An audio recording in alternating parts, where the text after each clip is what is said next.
Hello, my dear friends. How is it going? Welcome. Thank you for joining me here. I'm Ari Theriger, and today I'm here to talk about the connection between witches and feminists, something I've already addressed on a past video where I went in more depth in relation to some sources and authors that have reshaped the figure of witch or the witch figure, turning it into a tool and model to express women's rights, thus constructing an overall image of the modern witch, which visions to empower women, especially in relation to their freedom of choice, which then led into a change in the perception of historical witches and historical witchcraft. So it is important to understand how the feminist movements since the 19th century period until more recently has been shaping the figure of the witch in order to have a model that seeks to express women's empowerment, freedom, and striving to achieve egalitarianism. When dealing with the study of the historical witch figure, we find very, very different realities than that of the egalitarian modern witch. And it's important to know these changes so we can better conduct our studies in relation to these subjects. Again, something I have talked about on a previous video, but I would like to summarize it in this video today, just for a better comprehension of the subject at hand. And also because of one of my latest videos with the title, "It's a Mistake to be a Feminist." And I would like to express a quick note on that one before we jump into today's subject, if you don't mind. And please, listen. Well then, on that previous video, it also served as a test here for the community, considering that I have been making videos for 8 years for you, and also considering the historical events that we are living and the warning that I left you in that video called At the Witch's Crossroads, which at the beginning I leave you a message warning about the years that follow, and unfortunately it is revealing that my prophecy has been right. As I said before, I do not intend to be a guru, I do not intend to be a spiritual guide, much less to be that figure of salvation. I do not want to be the savior, because I think it is extremely useless to have such a position. I mean, not to mention, of course, the enormous ego and lack of notion, lack of responsibility, and the great narcissism that someone has to see themselves as a savior. But I think it is quite useless, as I was saying, to try to save people without giving them the tools to save themselves, because if people do not understand what is happening to the world and the consequences of their choices and actions, they will never understand the patterns and consequently will fall into the exact same mistakes again, and thus we will never be able to evolve to a state in which we can truly be in harmony with life.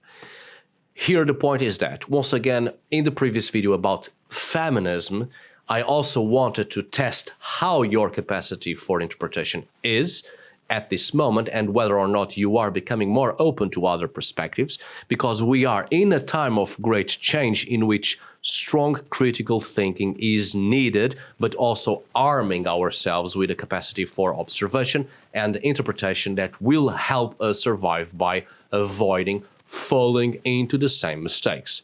So then my goal has been to give you the tools to help yourselves, because only then can you possibly understand where the errors are and where the mechanisms and organisms are situated that are wrong and leading us to an abyss, and thus not only save yourselves, but stop being selfish and understand that we are actually part of a large community of persons interconnected, and the choices and actions that we have and do have a great impact on the general community of persons. And by persons, I mean not only human beings and animals, but life in general, including the beings that we commonly call spirits.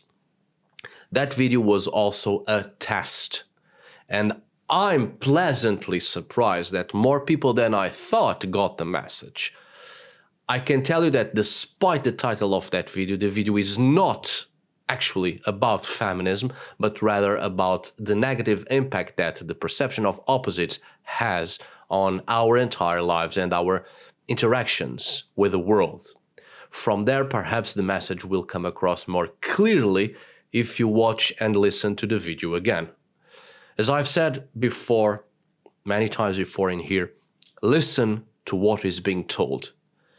It can't be more direct than that, because I want you to understand and get there for yourself, because that's the only way you will possibly understand the patterns. It is not my duty to help anyone, nor do I presume to have the power and ability to do so, much less save them, whatever that means. However, I feel a responsibility to leave you these messages because I simply cannot stand by and watch everything fall apart around me and people suffer once again due to the same ignorance and lack of sensitivity and knowledge. I'm willing to sacrifice all my work and reputation as a digital content creator because at the end of the day, none of that matters. What matters is the survival of the world, the survival of life, and creating a world in which we have a much broader and more concrete understanding of life and the sacredness of life and the importance of creating a world where we can all live and enjoy living and letting live. Once again, I repeat, the previous video is not about feminism, actually.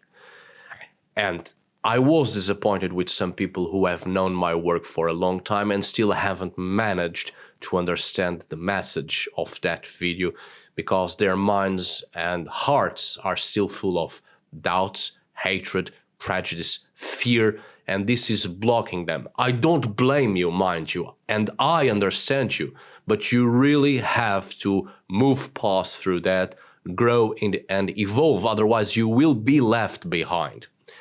And also, I'm not surprised by the people who commented and drew conclusions just from the title of the video alone. Fortunately, there weren't many, actually, but it's to be expected. These types of people, in this moment that we are living in right now, will have a very difficult time in the years to come with a type of mentality and attitude like that. They will be the first to fall by their own hands. Now, for those who couldn't understand the message of the video, it's okay. There is still hope. Listen to what is being told. Don't let struggle cloud your judgment. That video was actually another attempt for people to understand otherness. Understand and accept this, and only then will we be able to truly see reality as it is and have a world where we can truly be happy and live happily and with pleasure in life. As someone once said to me something like this, the more we love, the more we see. Only after we are truly intertwined and united in otherness, we will truly marvel at the world and life. Some people only expect to see the ordinary, and they will always see and find the ordinary. Some people will look at the bark of a tree and see just the bark of a tree. Some people will lift a rock and just see dirt. The more we love, the more we see. The message remains. Watch that video again. Listen to what is being told. At this point, I'm just as tired as you are, but I want to help you. It's still not too late, I think. Look into the otherness. Now, my dear friends, let's start today's video, if you please. The connection between witches and feminists has been around for some time, since the 19th century. Female intellectuals of all sorts and first-wave feminists had already critically looked at the historical past, interpreting the witch hunt as one of the heights of patriarchal violence against women. Although we know that not only women were killed, massacred, subjugated during this very dark and violent period in history, the vast majority of victims were women indeed, and it was truly an uneven war fueled by hatred of women. Well, the relationship between witches and feminists is very present today still in an, let's say, interface around gender equality, subversion, freedom of the body, anti-machismo, anti-patriarchy, and the fight against violence against women. The first feminists from the so-called first wave from the 19th century who fought for universal suffrage, for being able to enter the job market and for legal equality, had already looked to the past in a very nostalgic way into or looking for an era before the patriarchy had taken power and subjugated women to a social condition of inferiority.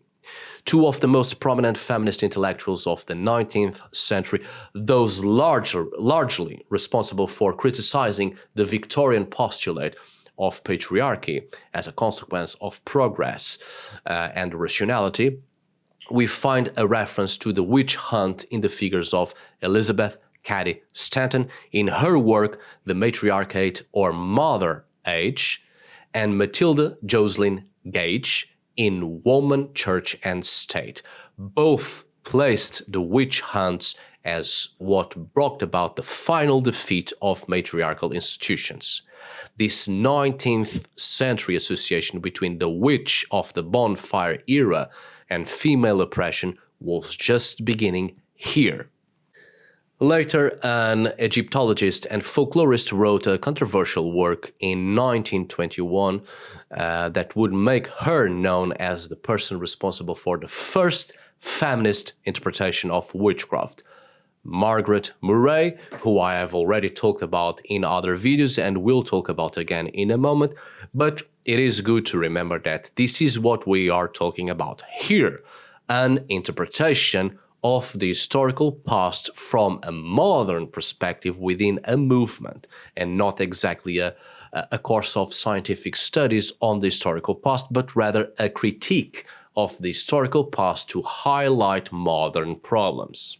As I said here before, Margaret Murray's work, The Witch Cult in Western Europe, although interesting, is entirely based on ideological assumptions, a feminist critical view of the past, and her work has been fully discredited today, but still it is a strong basis for the formation of Wicca, or in other words, for the formation of modern witchcraft. Margaret Murray was the Egyptologist, folklorist, and first-wave feminist responsible for the first feminist study to examine primary sources, that is, archives from the time of the persecutions, directly interpreting the voices of those accused of witchcraft from a suffragist and legal equality perspective.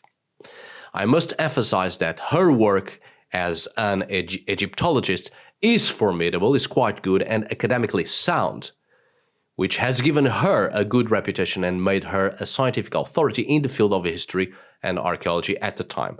Unfortunately, her study of witches and witchcraft from a perspective that was not capable of being impartial, but rather from a critique driven by ideological presuppositions, was what ruined her reputation. But nevertheless, it was this work of hers, The Witch Cult in Western Europe, that resonated in the political and spiritual spheres, that developed in the context of the second wave of feminism. In other words, a work that, scientifically speaking, in relation to the historical study of the subject, is worth nothing, but which in the context of modern spirituality and witchcraft, notably of Wicca, and in the political context in terms of feminist expression, is still of great value. It is with Margaret Murray that we have an essential milestone in the relationship between witches and feminists through her work already cited here. Her work was well received at the time, actually, not only in the academic world, but also one of the great inspirations of Gerald Gardner in his construction of Wicca. We can say that Margaret Murray was responsible for the first feminist study on the witch trials, investigating 17th century archives and learning the testimony of women accused of witchcraft as supposed evidence of an ancient European religion. And this last point was probably one of the main reasons for the positive acceptance of her work at the time, as throughout Europe there was a climate of searching for a historical past of unification, especially appealing to spirituality, for a variety of social and ideological and political issues or reasons, also mentioned here previously on other videos. I should point out that since some of you really don't listen to what is being told, I am not here saying that we should negatively criticize feminism and Margaret Murray for altering the historical past by interpreting it according to the vision of an ideology, that although this has happened, in fact, this attitude is something that is seen a lot, quite a lot, in the patriarchy and by many men in academia when they want to show their patriarchal ideologies by looking for examples in the past, even though historically speaking they are not there.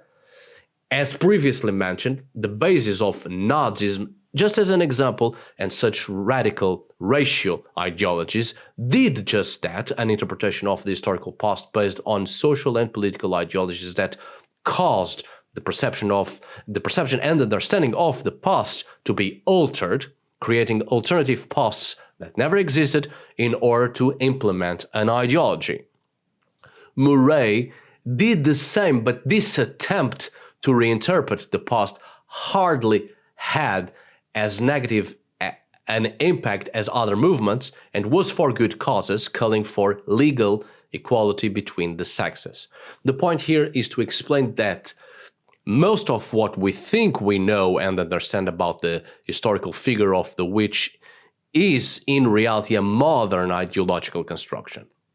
It is also important to say here that before Murray and other feminist figures before her, the view of the historical figure of the witch was also wrong, as it was interpreted as implying that both the cult and the Sabbath were merely a matter of female hysteria, paranoia, ignorance, or pathology.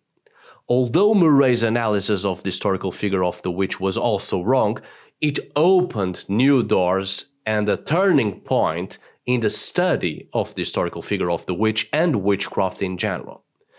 Of course, Murray romanticized this a lot, pointing out that the cult was real and would be an ancient European religion, beautiful and joyful.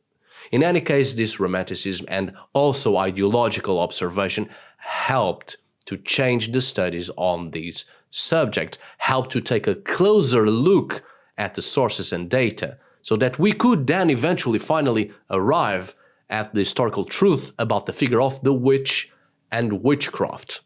Moving on. As a first-wave feminist who was concerned with civil rights, legal equality, and suffrage, Murray incorporated these issues into her interpretation.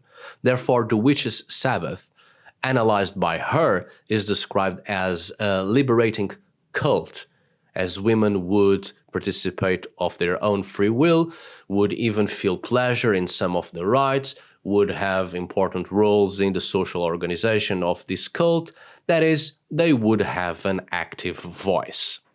While Murray doesn't really do justice to real witches by romanticizing the whole subject and not really giving us any plausible historical background, she has at least helped to expand interest in these subjects. As controversial as it may be, it is always interesting to think about the appropriation of this interface between witches and feminists in Murray's case as a literary approach to the fantastic scholarship genre, in which the folklorist set the tone by inverting the logic of the Sabbath, a central rite in the theme of witch hunting. Although Murray's interpretations were wrong, interpretations up until then were also wrong because they were made through a patriarchal lens on the past. Not only does this demonstrate the negative weight that ideologies have when reinterpreting the past and conveying an altered image of the historical past, but it also calls for an impartial and more careful study to truly arrive at the historical truth and thus truly learn from the mistakes of the past as to not make them again. This political act by Murray had a strong impact not only in political terms, as can be seen in the second wave of feminism that I will discuss later in a moment, but also in the field of feminine-centered religions. Well, now let's talk a little about the movement that politically united the feminist agenda with the left and with witchcraft. During the second wave of feminism, that is, from the 1960s onwards, the relationship between witches and feminists continued and became even more complex. As I said before, people like Margaret Murray opened these doors, and that's why in the second wave of feminism, things became more intense, complex, and pronounced. The witch as a subversive, contesting, and empowered figure was established both in the political and social spheres, as well as in women's spirituality groups, the latter generally creating links between matriarchy, the sacred feminine, witches, and ecofeminism. It is in this context that criticism of the patriarchy began to take the form of criticism of the state in a very political sense. Wars, various forms of oppression, and the destruction of nature were criticized. A very important example of this is the group WITCH, an acronym for Women's International Terrorist Conspiracy from Hell. WITCH was a revolutionary group of radical nature founded by socialist feminists and former activists of the New York Radical Women Collective, which argued that fighting alone against patriarchy was not enough and that it was necessary to form alliances with other left-wing social movements and embrace other agendas. Making its grand debut on Halloween 1968, its inspiration revolved around the persecution of witches, including advocating revenge against its victims. For them, witchcraft would have been reserved for the most courageous, aggressive, independent, and sexually free women of the population of the past. In addition to aesthetics, since they used stereotypical witch capes and hats in their protests, the feminists of WITCH performed spells, protesting in a dramatic way. Among their performed spells, the Boston Witch Group cast spells against bars, and the Washington, D.C. group cursed President Nixon's inauguration, even dancing around a cauldron in protest against a tariffs increase. They positioned themselves against unconscious consumerism and the media, giving the movement an anti-establishment or anti-system character. At the time, WITCH was considered a peripheral group, but their actions and resignifications were inspiring to many. These uses of the witch's iconography and its connection to women's liberation reverberated later on, impacting the religion of Dianism, Wicca, and other forms of neo-paganism. Recently, in 2016, the group resurfaced in protest against President Donald Trump, but the fight expanded. Witches for Black Lives. These ideas also have an impact on American radical feminism, but there were many criticisms of this feminist witch interface, let's say. One of them is from historian and literature expert Diane Perkis, who specializes in Renaissance and women's literature, witchcraft, and the English Civil War. In her work, The Witch in History, she argues that these parallels would be more harmful than positive for feminism, emphasizing at various points that the mirrored relationship between feminists and witches would be based on idealizations and radicalism. So, my dear friends, I hope you enjoyed this video and I do hope it was useful. Thank you so much for watching and see you on the next video. Stay sharp, listen to what is being told. Until we meet again, my dear friends.